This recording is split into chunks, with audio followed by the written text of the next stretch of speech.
ونصلي ونسلم على حبيبه الكريم أما بعد فقد قال الله عز وجل في شان حبيبه تعظيما له وتوقيرا إن الله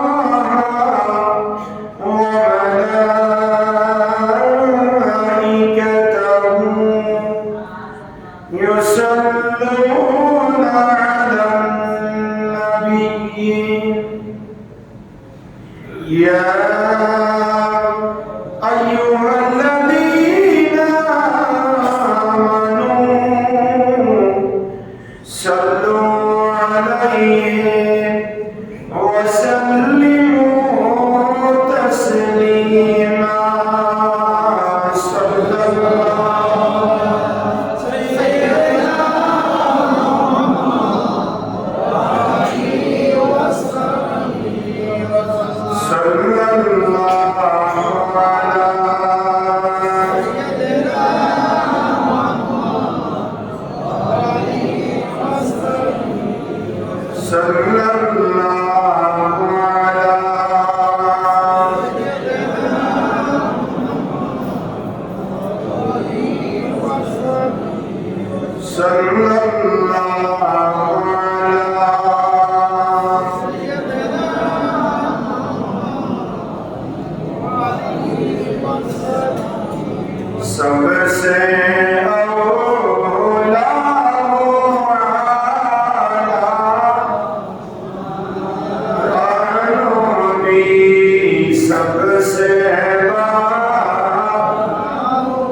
अपने मौला का प्यारा हमारा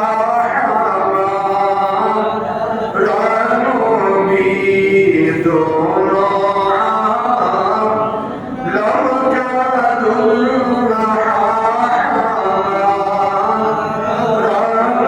नबी सबसे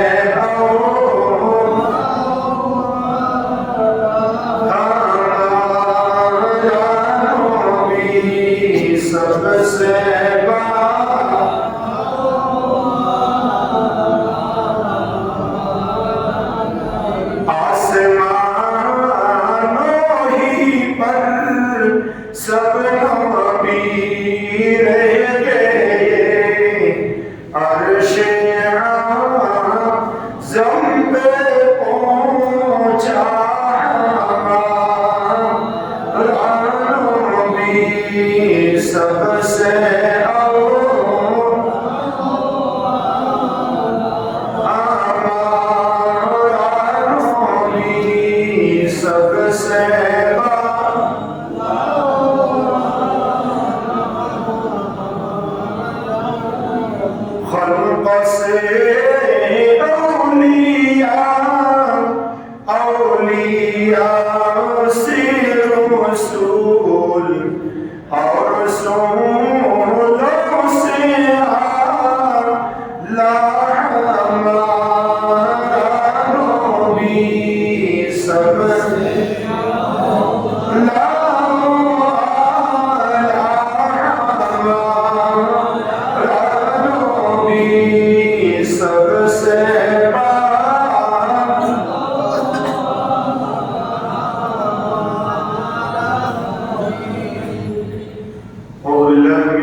حميم تنزيل الكتاب من الله العزيز العليم صدق الله مولانا العظيم وبلغنا رسوله النبي الأمين ونحن على ذلك لمن الشاهدين والشاكرين والحمد لله رب العالمين معزز محترم حضرات মুসল্লিয়ান ইসলাম সম্মানিত উলামায়ে কিরাম রহমানি ওয়া রাহিমাকুমুল্লাহ আল্লাহ সুবহানাহু ওয়া তাআলা ইরশাদ দরবারে লক্ষ কোটি শুকর আদায় করছি যে আল্লাহ পাকের অত্যন্ত দয়া এবং মেহেরবানিতে পবিত্র জমাতুল উলার তৃতীয় জুমা নামাজ জুমাতের মহান লক্ষ্যে আল্লাহর মসজিদে আসার বসার সালামিয়া করার সুযোগ আর তৌফিক যে আল্লাহ আমাদেরকে দান করেছেন তার দরবারে করছি আলহামদুলিল্লাহ।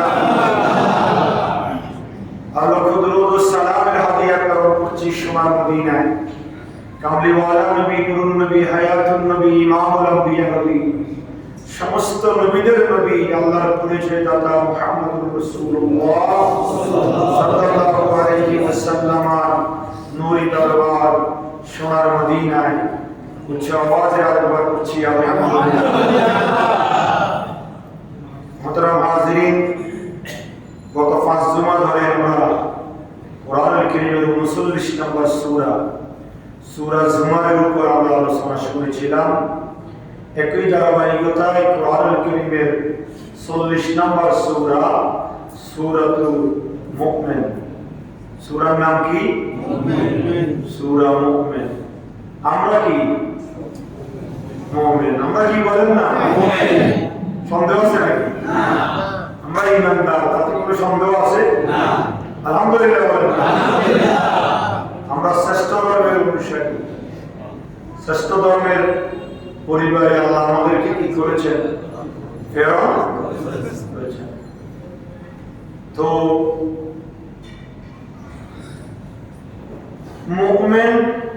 মুমিনের বৈশিষ্ট্য সম্বলিত কোরআনুল কারীমের 114টা সূরার মধ্যে 2টা সূরা আল্লাহ মুমিনের বৈশিষ্ট্যের উপর নাযিল করেছেন। সুবহানাল্লাহ।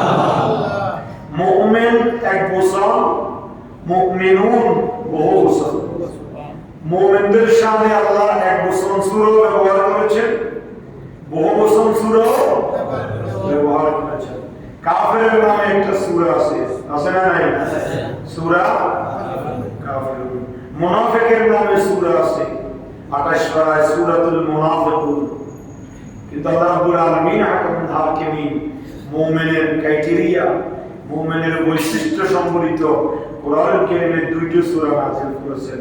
কোরআনুল কারীমের 23 নম্বর সূরা হচ্ছে সূরা মুমিনুন, 18 পারার প্রথম সূরা। 18 পারার প্রথম সূরা মুমিনুন। কয় নম্বর সূরা? 23 নম্বর।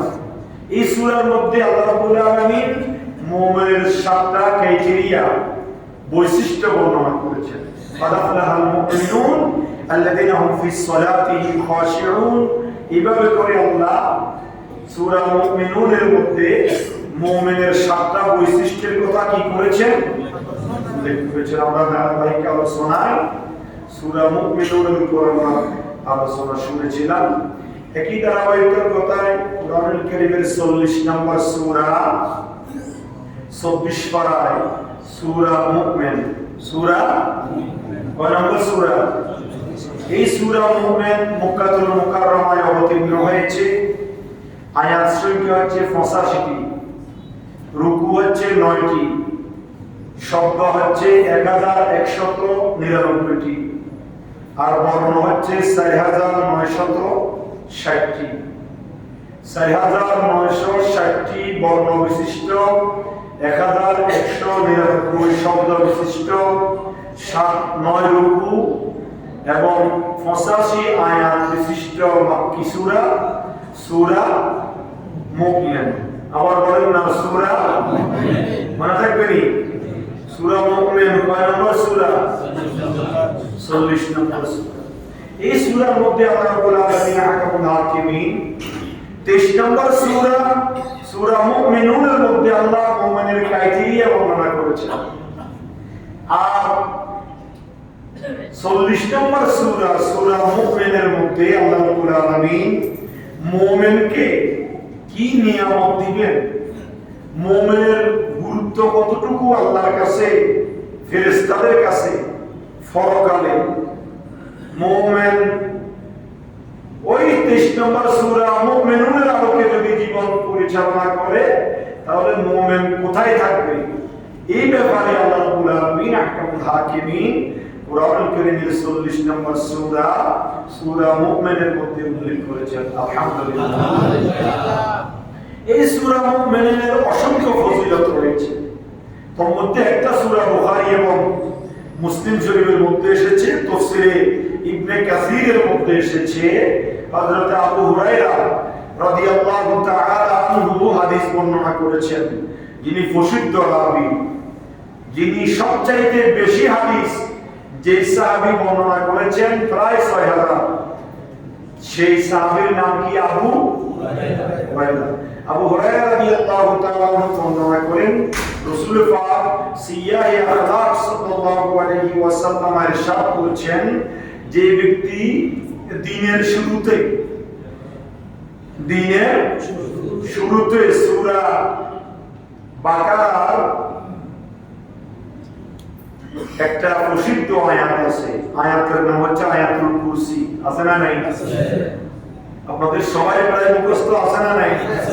আয়াতুল কুরসি। যে ব্যক্তি দিনের শুরুতে আয়াতুল কুরসি তেলাওয়াত করবে এবং সূরা মুমিনের প্রথম 3 আয়াত তেলাওয়াত করবে, হামিম তানজিলুল কিতাবি মিনাল্লাহিল আজিজিল আলিম গাফিরিদ যামবি ওয়া কাবিলিত তাওবা শাদীদিল ইকাব যিত্তাওয়া লা ইলাহা ইল্লা হুয়া ইলাইহিল মাসির।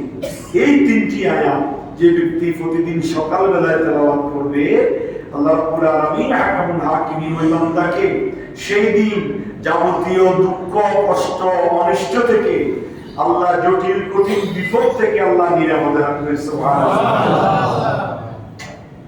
যে ব্যক্তি দিনের শুরুতে আয়াতুল কুরসি একবার, সূরা মুমিনের 3টে আয়াত যে ব্যক্তি প্রতিদিন সকালবেলায় তেলাওয়াত করবে, ওই দিন আপনার স্বাচ্ছন্দ্যে যাবে, আনন্দে যাবে, বিপদ মুক্ত ভাবে যাবে। আলহামদুলিল্লাহ। তাহলে আমরা সহজে আমলটা করতে পারবো। একবারে ছোট আমল, আয়াতুল কুরসি প্রায় সবাই জানি। আর সূরা মুমিন 40 নম্বর সূরা, 24 পারা। কত পারা? 24 পারা। আপনারা তালাশ করে নেবেন, কুরআনুল কারীমের 24 পারা সূরা মুমিন 40 নম্বর সূরা। এই সূরার প্রথম 3 আয়াত, হামিম একটা আয়াত, তানজিলুল কিতাবি মিনাল্লাহিল আজিজিল আলিম 2টা আয়াত, আর গাফিরিদ যামবি ওয়া কাবিলিত তাওবা শাদীদিল ইকাব যিত্তাওয়া লা ইলাহা ইল্লা হুয়া ইলাইহিল মাসির। এই 3টা আয়াত যে ব্যক্তি দিনের শুরুতে তেলাওয়াত করবে, আল্লাহ পাক তাকে সারা দিন নিরাপদে রাখবে। আল্লাহ আমাকে এবং আপনাদের সবাইকে এই 3টা আয়াত এবং আয়াতুল কুরসি প্রতিদিন সকালবেলায় তেলাওয়াত করার তৌফিক দান করুন। আমিন। এই সূরা হামিম, সূরা মুমিন, এটা শুরু হয়েছে হামিম দিয়ে। হামিম কয়টা বর্ণ? আমি বলছি না, এই সূরার মধ্যে 9টা রুকু আছে, 85টি আয়াত আছে, 4960টা বর্ণ আছে। 4960টা বর্ণ। তার মধ্যে 2টা বর্ণ দিয়ে আল্লাহ এই সূরা ইন্ট্রোডাকশন করেছেন, হামিম। এই সূরা মুমিন থেকে সূরা আহকাফ 26 পারা, এই সূরা মুমিন থেকে সূরা আহকাফ 26 পারা, কুরআনুল কারীমের 47 নম্বর সূরা পর্যন্ত এই 7টা সূরা আল্লাহ রাব্বুল আলামিন হামিম দিয়ে শুরু করেছেন। সুবহানাল্লাহ। আপনি এই সূরা মুমিনের পরে সূরা হচ্ছে আপনার সূরা হামিম সিজদা, তাও হামিম দিয়ে কি হয়েছে? শুরু হয়েছে। তারপরে সূরা শুআরা, সেটাও হামিম দিয়ে শুরু হয়েছে। তারপরে সূরা যুখরুফ, সেটাও আপনার যুখরুফ, সেটাও আপনার হামিম দিয়ে শুরু হয়েছে। তারপরে সূরা হচ্ছে সূরা দুখান, সেটাও হামিম দিয়ে শুরু হয়েছে। তারপরে সূরা জাসিয়া, সেটাও হামিম দিয়ে শুরু হয়েছে। তারপরে সূরা আহকাফ, সেটাও হামিম দিয়ে আল্লাহ শুরু করেছেন। এই হামিম কুরআনুল কারীমের নববধূ, জোরে বলুন সুবহানাল্লাহ। কুরআনুল কারীমের রূপ, কুরআনুল কারীমের সৌন্দর্য হচ্ছে হামিম। জোরে বলুন সুবহানাল্লাহ। হামিম শব্দের অর্থ দুনিয়ার কোন মুফাসসির, মুহাদ্দিস, মুফতি কারো পক্ষে এই হামিমের অর্থ বলা ব্যাখ্যা করা সম্ভব নয়। এটা হুরুফে মুকাত্তাআ, বিচ্ছিন্ন বর্ণ। এই হুরুফের অর্থ হামিম শব্দের অর্থ আল্লাহু ওয়া রাসূলুহু আ'লাম। তাফসীরে জালালাইন শরীফের মধ্যে স্পষ্ট আছে হুরুফে মুকাত্তাআতের অর্থ আল্লাহ এবং রাসূল ছাড়া দুনিয়ার কেউ না। হামিম দিয়ে আল্লাহ এই সূরা ইন্ট্রোডাকশন করেছেন। হামিম অর্থ জানে কি? আল্লাহ এবং তার রাসূল। তানজিলুল কিতাবি মিনাল্লাহিল আজিজিল আলীম, যিনি মহাপরাক্রমশালী, প্রজ্ঞাময়, সে প্রভুর পক্ষ থেকে এই বিজ্ঞানময় কোরআন নাযিল হয়েছে। সুবহানাল্লাহ। কে বলছেন? আল্লাহ। আল্লাহ বলছেন যে আজিজিল আলীম, আমি হচ্ছি মহাপরাক্রমশালী এবং মহাজ্ঞানী, আমি আল্লাহর পক্ষ থেকে এই কোরআন তোমাদের জন্য নাযিল হয়েছে। সুবহানাল্লাহ। আল্লাহকে তার বর্ণনা পরিচয় আল্লাহ সূরা মুমিনের ৩ নম্বর আয়াতের মধ্যে দিচ্ছেন। আল্লাহকে গাফিরিজ যামবে, যিনি গুনাহ মাফ করবে বলা, ওয়া কাবিলিত তাওবে, যিনি তওবা কবুল করবে বলা, শাদীদিল ইকাব, যিনি কঠোর শাস্তিদাতা, জিত তাওলে, যিনি সামর্থ্যবান, যিনি সবকিছুর ক্ষমতা রাখেন, লা ইলাহা ইল্লা হুয়া, তিনি ব্যতীত কোনো ইলাহ নাই, ইলাইহিল মাসির, বান্দাকে সর্বশেষ প্রত্যাবর্তন করতে হবে কার দিকে? আল্লাহর দিকে। আমরা সূরা জুমারের মধ্যে আলোচনা শুনেছিলাম, বান্দা যত বড় অপরাধ করুক না কেন আল্লাহ বান্দার অপরাধ কি করে দিবে? কি করলে? বলেন না সবাই? তওবা করলে আল্লাহ বান্দার সব অপরাধ, সব গুনাহ কি করে দিবেন? মাফ করে দিবেন। তা আল্লাহ সুবহানাহু ওয়া তাআলা তার পরবর্তী সূরা মুমিনের মধ্যে মুমিনকে সুসংবাদ দিচ্ছেন, হে আমার ঈমানদার মুমিন বান্দারা, তোমরা শোনো, গাফিরিজ যাম, আমি হচ্ছি গুনাহ মাফ করেওয়ালা। বান্দা যত বড় গুনাহ কেন করো না কেন তুমি, আমি আল্লাহ মাফ করে দিব। কোন ক্রাইটেরিয়ায়, কোন শর্তে? ওয়া কাবিলিত তাওব, বান্দা যদি তুমি তওবা করো আমি আল্লাহ তোমার গুনাহ মাফ করে তোমার তওবা কবুল করে নিব। সুবহানাল্লাহ।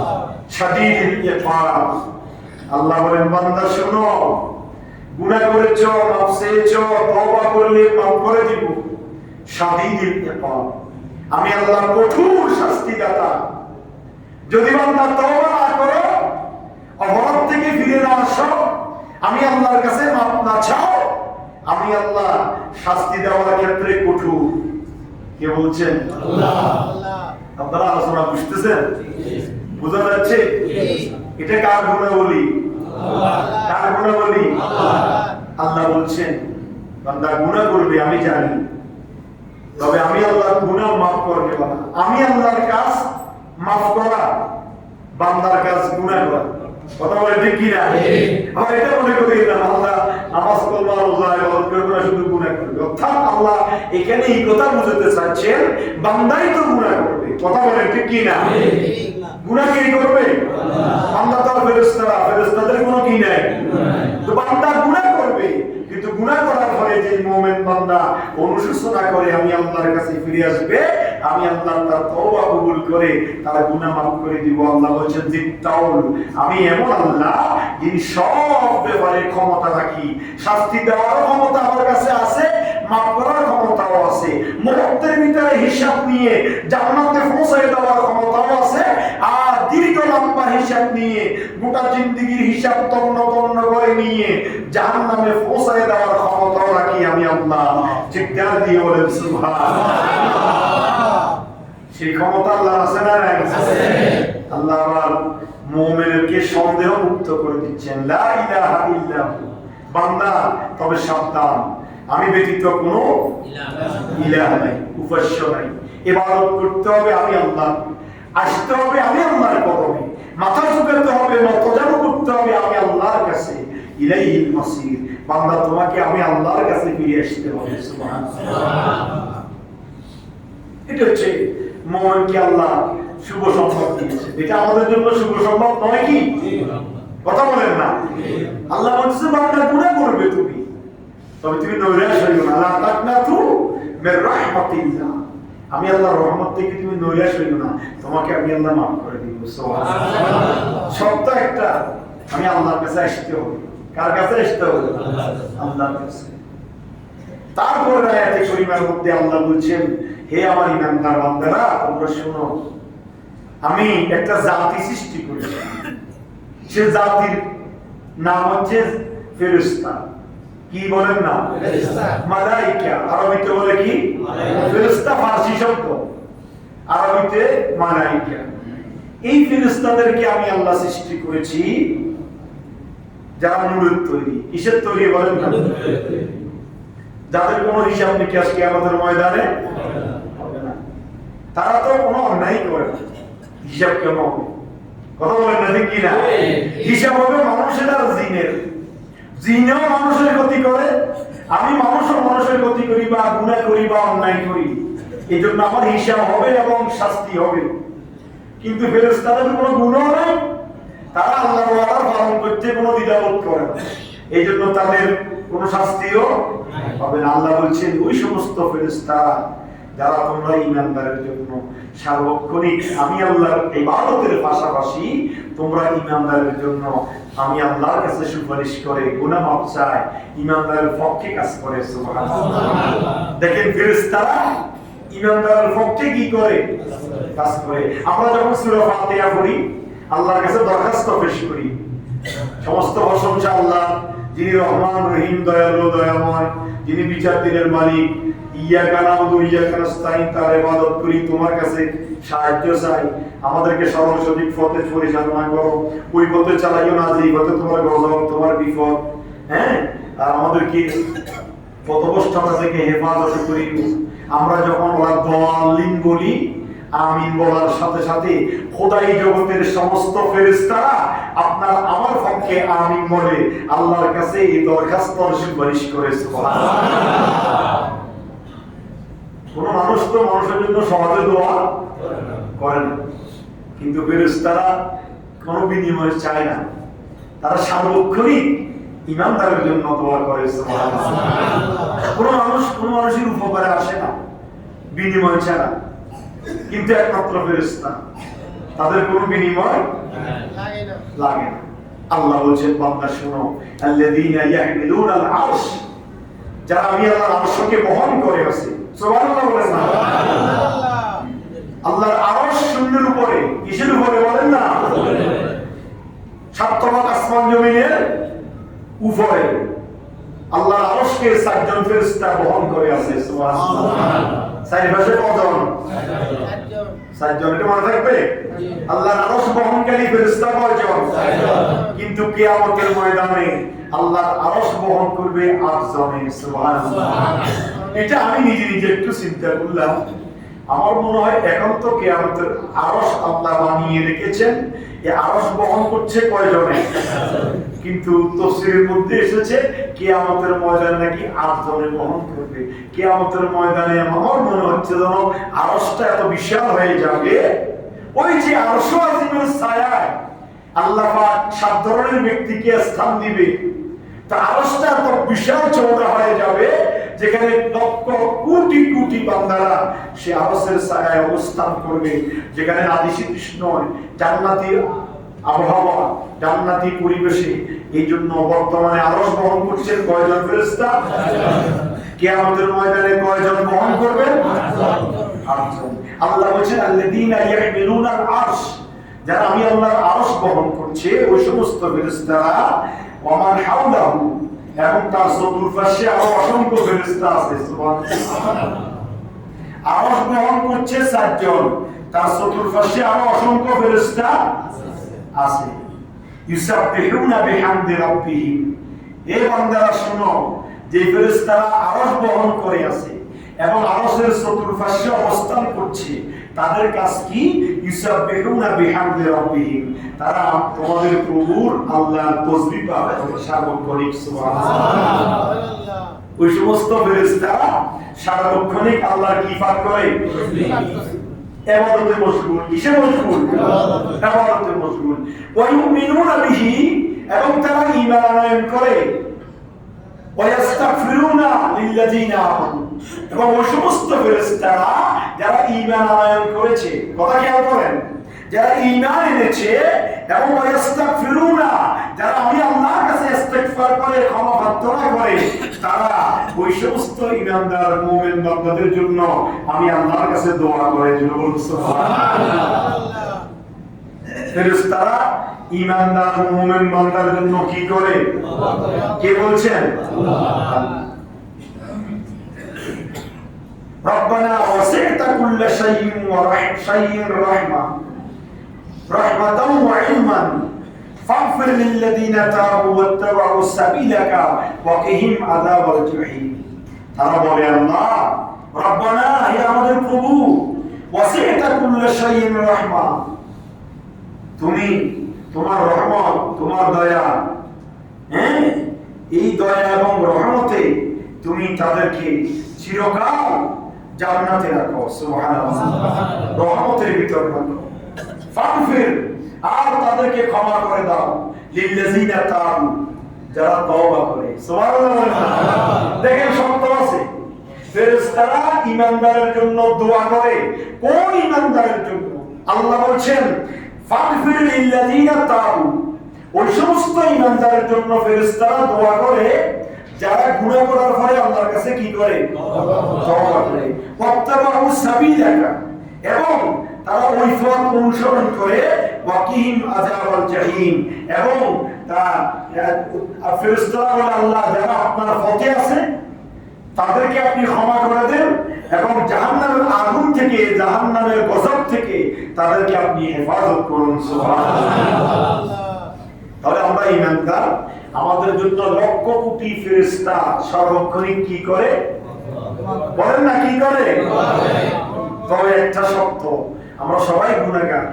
আলেম বলেন, হাফেজ বলেন, হুজুর বলেন, মুজুর বলেন, শিক্ষিত বলেন, অশিক্ষিত বলেন, আমরা সবাই গুনাহগার। কিন্তু গুনাহ করার পরে আমাদেরকে তওবা করে আল্লাহর কাছে মাপ চাইলে ওই ফেরেশতারা আমাদের পক্ষে আল্লাহর কাছে মাপ চায় এবং আমাদের জন্য আল্লাহর কাছে সুপারিশ করে। সুবহানাল্লাহ। তো এই আয়াতে কারিমার দ্বারা আমরা বুঝতে পারলাম যে ফেরেশতারা মুমিনদের জন্য দোয়া করে। কি করে? কোন মুমিন? যারা গুনাহ করার পরে তওবা করে। সুবহানাল্লাহ। যারা গুনাহ করার পরে কি করে? তওবা করে। যারা শরীয়তের পথে চলে তাদের জন্য ফেরেশতারা দোয়া করে। এটা একমাত্র আল্লাহর আদেশের কারণে নয়। তাদের স্বভাব হচ্ছে, ফেরেশতাদের স্বভাব হচ্ছে শুধুমাত্র নেককার বান্দাদের জন্য আল্লাহর কাছে দোয়া করা। সুবহানাল্লাহ। তার পরবর্তী আয়াতের মধ্যে আল্লাহ রাব্বুল আলামিন আহকামুল হাকিম বলেছেন তাও দোয়া, তাও ফেরেশতাদের দোয়া। কি দোয়া? রব্বানা ওয়া আদখিলহুম জান্নাতি আদনিল্লাতি ওয়া'আদতাহুম ওয়া মান সালাহা মিন আবাইহিম ওয়া আজওয়াজিহিম ওয়া যুররিয়াতিহিম ইন্নাকা আনতাল আজিজুল হাকীম।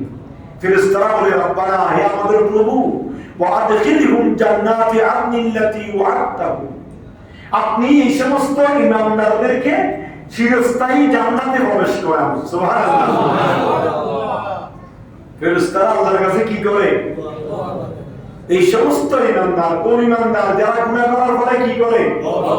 এই সমস্ত ঈমানদারদেরকে আপনি জান্নাতে, চিরস্থায়ী জান্নাতে প্রবেশ করান। ওয়া মান সালাহা মিন আবাইহিম ওয়া আজওয়াজিহিম ওয়া যুররিয়াতিহিম, যে যার ওয়াদা আপনি তাদেরকে দিয়েছেন, তাদের মা বাবার সাথে, তাদের স্ত্রীর সাথে, তাদের বংশধরের সাথে, সেই ওয়াদা অনুযায়ী আপনি ঈমানদার মুমিন বান্দাদেরকে জান্নাতে, চিরস্থায়ী জান্নাতে প্রবেশ করান। সুবহানাল্লাহ। ইন্নাকা আনতাল আজিজুল হাকীম, আপনি হচ্ছেন মহা পরাক্রমশালী। সুবহানাল্লাহ। তাহলে আমাদেরকে আল্লাহ ওয়াদা দিয়েছেন, দেন নাই? কথা বলেন, আল্লাহ কি দিয়েছেন? আমাদের মা বাবাকে, বাপ দাদা, পূর্বপুরুষ, খানদানকে আল্লাহ ওয়াদা দিয়েছেন। কি ওয়াদা? যে তোমরা যদি ঈমান আনো, নেক আমল করো, আল্লাহর আদেশ নিষেধ মেনে চলো, তাহলে তোমাদের গুনাহ মাফ করে দিব, তোমাদেরকে জান্নাতে প্রবেশ করাবো। সুবহানাল্লাহ। এই ওয়াদা আল্লাহ দিয়েছেন কিনা? এই আল্লাহ কোরআনে ওয়াদা দিয়েছেন। এই ওয়াদা দেওয়ার পরে ফেরেশতারা সেই ওয়াদাকে আল্লাহর কাছে স্মরণ করাই দিয়ে ঈমানদার বান্দাদের জন্য সুবহানাল্লাহ। তার পরবর্তী আয়াতে পরিমাণ মধ্যে আল্লাহ আরো বলেছেন ওয়াকিমুস সাইয়্যাত, আপনি তাদেরকে অমঙ্গল থেকে রক্ষা করুন। সুবহানাল্লাহ। ফেরেশতারা আমাদের জন্য কি করছে? দোয়া করতেছে। আল্লাহ ওয়াকিমুস সাইয়্যাত, আপনি তাদেরকে অমঙ্গল থেকে বিপদ থেকে আপনি হেফাজত করুন। ওয়ামান তাকিস সাইয়্যাত আর ওয়ামান তাকিস সাইয়্যাত ইয়াওমাইযিন ফাকাদ রাহিমতাহু, আপনি যাকে সেই দিন অমঙ্গল থেকে রক্ষা করবেন তার প্রতি আপনি অনুগ্রহ করবেন। সুবহানাল্লাহ। আল্লাহ যদি পরকালে দয়া না করে, আমি একটা কথা মাঝে মধ্যে বলি, আমরা যত বুজুর্গ হই না কেন, যত বড় ইমানদার হই না কেন, যত বড় আমলদার হই না কেন, পরকালে আল্লাহর দয়া ছাড়া এক কদম সামনে যাওয়ার সুযোগ আমাদের নাই। আল্লাহ যদি একটা দিনের অপরাধ ধরে, একটা দিনের অপরাধ যদি আল্লাহ আমাদের ধরে, কাল কিয়ামতের ময়দানে পার হওয়ার কোনো সুযোগ আমাদের নাই। এই জন্য বাদশা সুলাইমান, সংক্ষেপে বলছি, বাদশা সুলাইমান বলছে আল্লাহ তিনি আমার নবী ছিলেন। তিনি কি ছিলেন? সুলাইমান আলাইহিস সালাম, যিনি অনেক পাওয়ার ক্ষমতার অধিকারী ছিলেন।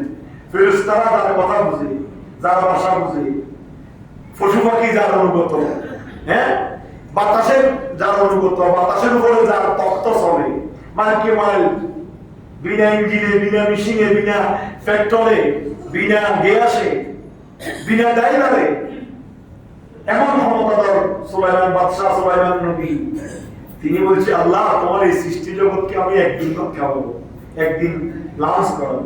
সুবহানাল্লাহ বলেন। আল্লাহ বলে তুমি পারবে? তুমি আমাকে গোটা পৃথিবীর বাদশাহী দিয়েছো, এত রাজত্ব আমার, এত ক্ষমতা, ফেরেশতাদেরকে শুধু অর্ডার করবো, বস্তা বস্তা নিয়ে আসবে, খাওয়ার কি অভাব হবে নাকি? সাগরের মাছ আমার কথা শুনে, বনের পশু আমার কথা শুনে, ফাঁকি পক্ষী আমার বাসা বুঝে আমার কথা শুনে, গোটা বাতাস আমার নিয়ন্ত্রণে, আমি বললে মুহূর্তের ভিতরে বাতাস কাজ করে। আমি এত ক্ষমতাধর বাদশা, আমাকে এত তুমি নিয়ামত দিয়েছো, শুকরিয়া। নবী সুলাইমান কিন্তু অহংকার করে বলে নাই, বলতেছে আল্লাহর সৃষ্টি তুমি আমাকে এত নিয়ামত দিয়েছো, আমি তোমার গোটা সৃষ্টিকে একদিন কি খাওয়াবো, একবেলা। আল্লাহ বলেন বান্দা সুলাইমান তোমার পক্ষে সম্ভব না। বলে আল্লাহ আমাকে একটু সুযোগ দাও না। আল্লাহ বলেন তাহলে ঠিক আছে, তুমি শুরু করো আগে সাগরের একটা মাছ দিয়ে। গোটা সৃষ্টি জগৎ দিয়ে নয়, গোটা সৃষ্টি জগৎ দিয়ে সাগরের একটা মাছ দিয়ে তুমি খানা শুরু করবে। একটা তিমি মাছকে অর্ডার করেছেন সাগরের কূলে আসার জন্য। তিমি মাছ সাগরের কূলে এসেছে, নবী সুলাইমানকে বলে তুমি তাকে খাবার খাওয়াও। তো একজন ব্যক্তিকে আপনি খাবার যখন খাওয়াবেন, আপনি কি ফ্যাট ভরা খাওয়াবেন, ফ্যাট ফুর্তি করে খাবে, তৃপ্তি সহকারে খাবে, নাকি এতগুলো দিলেন এক লোকমা বা দুই লোকমা খাওয়ার পরে উঠে যাও তোমার খানা শেষ? কিভাবে? চাহিদা অনুযায়ী, তৃপ্তি সহকারে। কথা বলেন ঠিক কি না? ওই তিমি মাছের পেটে নবী সুলাইমান গোটা সৃষ্টি জগতের জন্য যেই খানা তৈরি করেছেন একবেলা লাঞ্চে, সেই খানা দিতে দিতে দিতে দিতে সবগুলো শেষ হয়েছে। তিমি মাছের পেট সংক্ষেপে বলছি, সর্বশেষ নবী সুলাইমান বলছে আল্লাহ তুমি আহকামুল হাকিমিন, আমি নয়, পৃথিবীর জমিনে কারো পক্ষে তোমার সৃষ্টি জগতের একবেলা খানা নয়, একটা সৃষ্টির একটা তিমি মাছের খানা আমি সুলাইমানের পক্ষে সম্ভব হচ্ছে না। আল্লাহু আ'লাম, আল্লাহ তুমি মহান, তোমার সাথে কোনো তুলনা চলে না।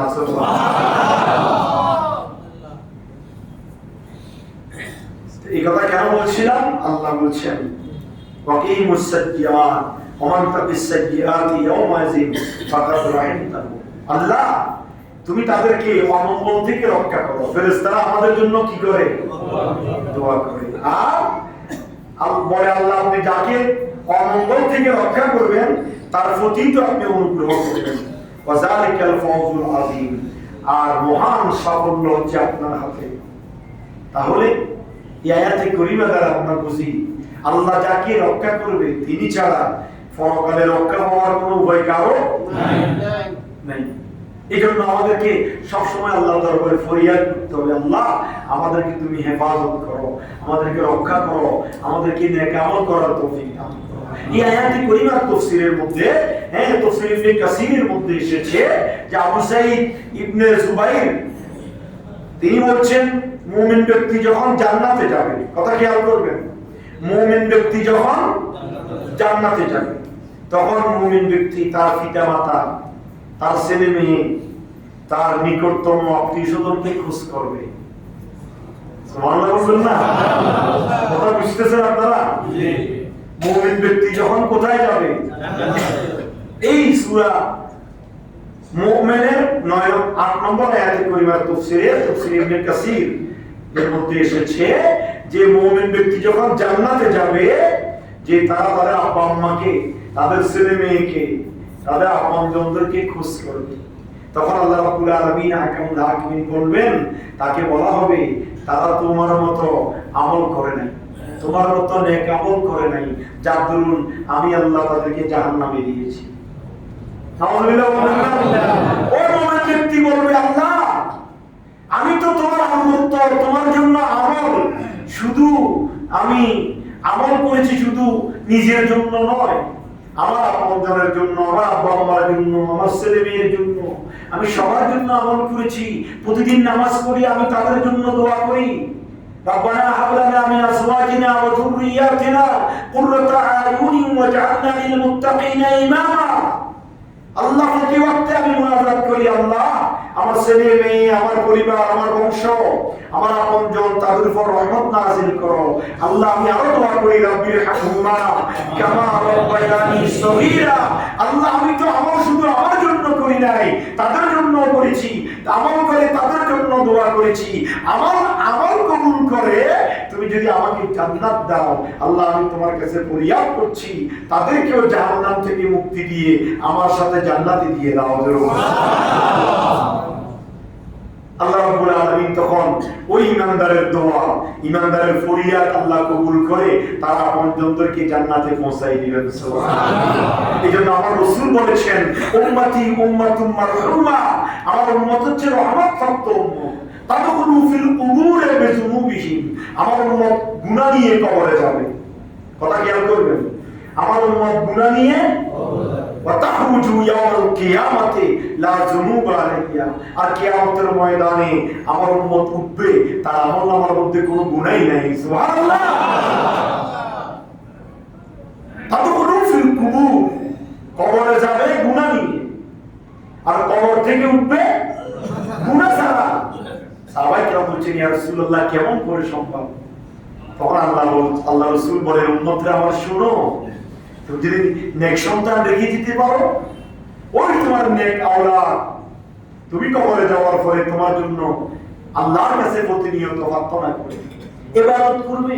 নেক সন্তান তো নামাজ পড়ে, নেক সন্তান তো রোজা রাখে, নেক সন্তান তো ভালো কাজ করে।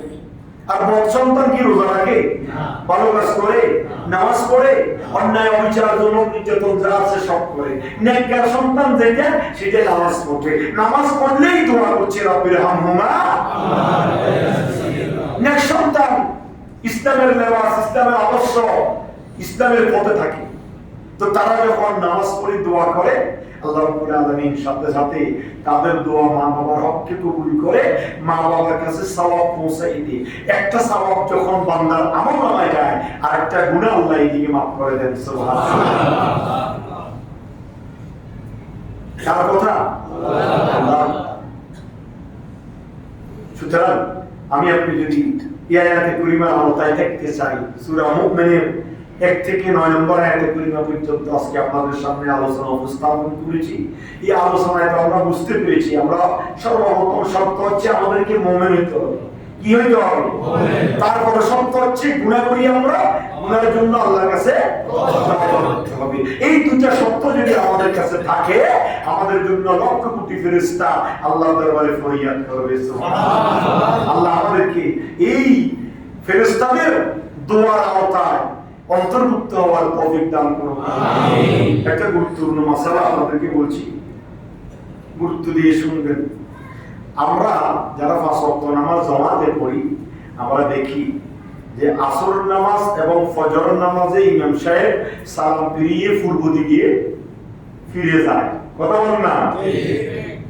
কিন্তু হাদিসে পাকের মধ্যে এবং সুস্পষ্ট হাদিসে পাকের মধ্যে আছে যে শুধু ফজর আর আসর নয়, 5 ওয়াক্ত নামাজে আল্লাহ নবী রাহমাতুল্লিল আলামিন নামাজ শেষ করে সালাম ফিরিয়ে পূর্ব দিকে, সালাম ফিরিয়ে মুসল্লিদের দিকে ফিরে যেতেন। মুসল্লিদের দিকে ফিরার পরে আল্লাহ রাসূল দেখতেন যে লাহেক এবং মসবুক কিছু মুসল্লি আছে। মসবুক এবং লাহেক সম্পর্কে আপনাদের অভিজ্ঞতা কতটুকু আছে জানি না।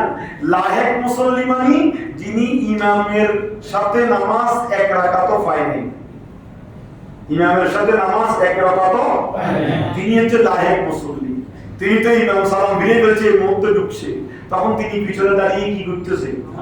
নামাজ পড়তেছে। আর মসবুক হচ্ছে ওই মুসল্লি যিনি ইমামের সাথে 2 রাকাত, 1 রাকাত, 3 রাকাত পেয়েছে, অথবা ইমামকে তাশাহুদের মধ্যে পেয়েছে, তিনি হচ্ছে মসবুক মুসল্লি।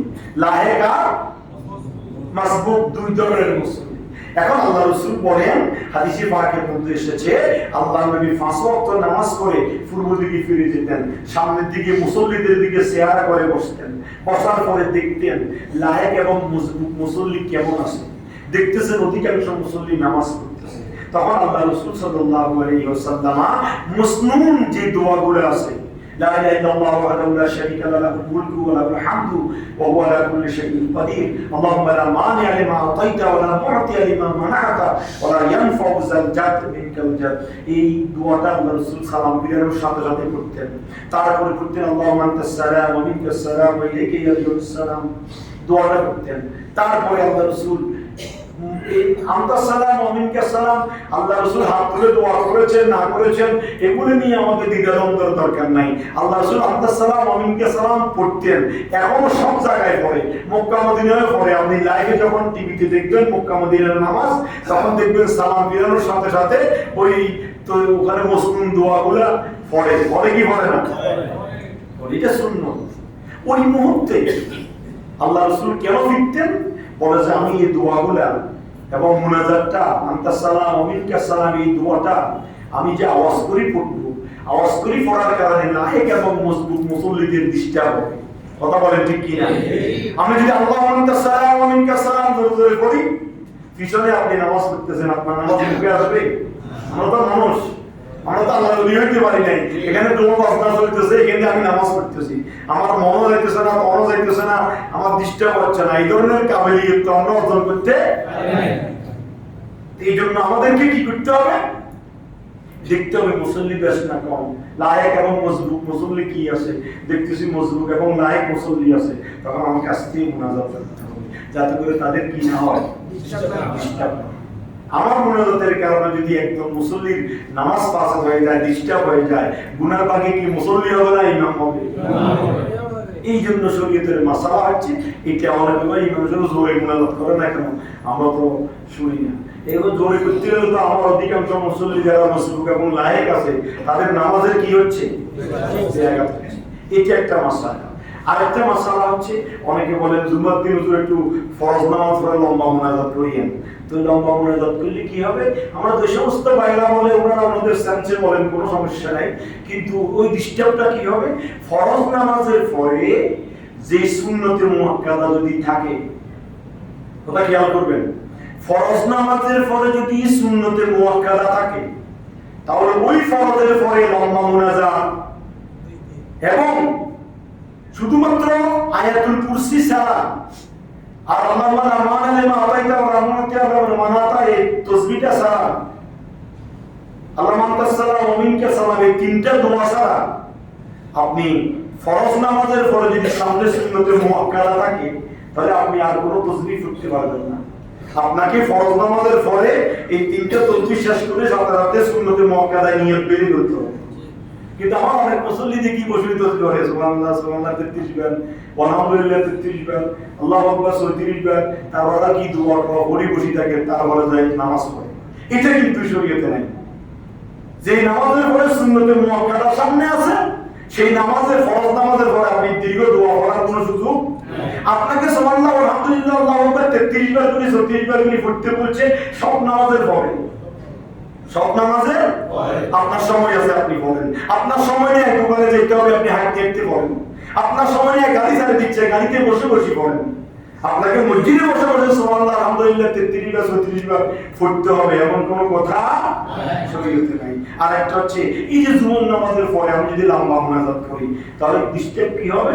সুন্নতে মুআক্কাদা থাকার কারণে আমার লম্বা মুনাজাত করার কোনো সুযোগ নাই। তো তাদের প্রশ্ন কি, হয়তো বা তাদের অন্তরে এসছে জুমার দিন এসেছিলাম নামাজ পড়তে, একটু লম্বা মুনাজাত করলে ইমাম সাহেব একটু শান্তি লাগে, এটাই তো চাহিদা। তো আপনার যদি ওই চাহিদা হয়, আপনাকে শেষ মুনাজাত পর্যন্ত মিলাদ শরীফ পড়ে কিয়াম করে মুনাজাত পর্যন্ত আপনি বসে থাকবেন। বসার পরে শেষ মুনাজাত করে তৃপ্তি সহকারে আপনি যাবেন। আবার লম্বা মুনাজাত করতে পারি না, লম্বা মিলাদও পড়া যায় না জুমার দিন, যেহেতু দীর্ঘক্ষণ মসজিদে বসে থাকেন, 12টার আগে এসে যান, প্রস্তুতি নিতে হয় 2টা, এরপর আমি লম্বা মুনাজাত লম্বা মিলাদ শরীফ হইলে আপনাদের কষ্ট হবে। এই কথা ইমাম মানে কি? এই জন্য আল্লাহ রাসূল সাল্লাল্লাহু আলাইহি সাল্লাম নামাজের একামতের পরে দাঁড়িয়ে পিছন দিকে দেখতে এভাবে যে আমার মুসল্লির ধরন কিরকম, বুড়া মুসল্লি কিরকম আছে, জওয়ান মুসল্লি কিরকম আছে। আমি যদি এই দেওয়ালে মুফাসসার, কেসারে মুফাসসার, আওসাতে মুফাসসার, কেরাত 3 ধরনের, মনে রাখবেন শরীয়তের মাসালা জানতে হবে। ইমামতির সাথে করলে হবে না, আর শুধু নামাজ পড়লে হবে না। কেরাত 3 ধরনের, 5 ওয়াক্ত নামাজের জন্য কয় ধরনের কেরাত? 3 ধরনের। দেওয়ালে মুফাসসার, ফজরের নামাজ আর এশার নামাজ লম্বা কেরাত। কিসারে মুফাসসাল, আওসাতে মুফাসসাল, জোহর আর আসরের নামাজ। আর কিসারে মুফাসসাল হচ্ছে মাগরিবের নামাজ। মাগরিবের কেরাত কম, ছোট কেরাত। জোহর আসর মধ্যম, আর ফজর আর এশা লম্বা কেরাত। আপনি এটা বললে কি হবে? মুসলিম তরিকা আল্লাহ রাসূলের সুন্নতের সওয়াব পাবো আমরা। কিন্তু এটাও আবার দেখতে হবে মুসল্লিদের ধরন কিরকম, কোন মুসল্লি কিরকম আছে।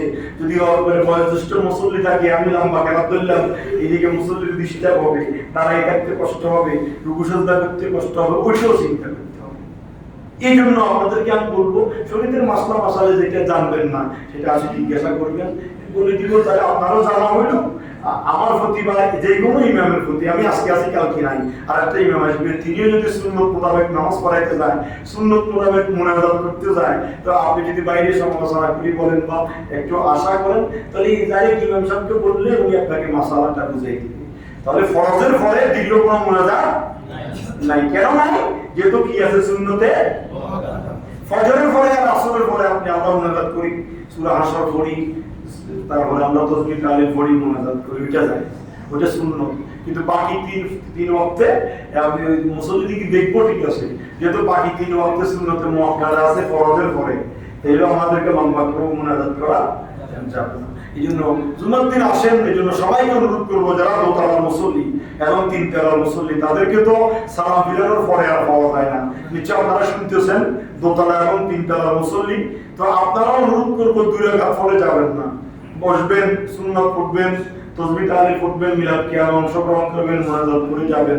জুমার দিন দোয়া কবুল হয় সম্পর্কিত মুনাজাতে, এই জন্য এটাতে শরীক হবেন। আল্লাহ আমাদের সবাইকে এই মাসালাটা বুঝার আমল করার তৌফিক দান করুন। আমিন।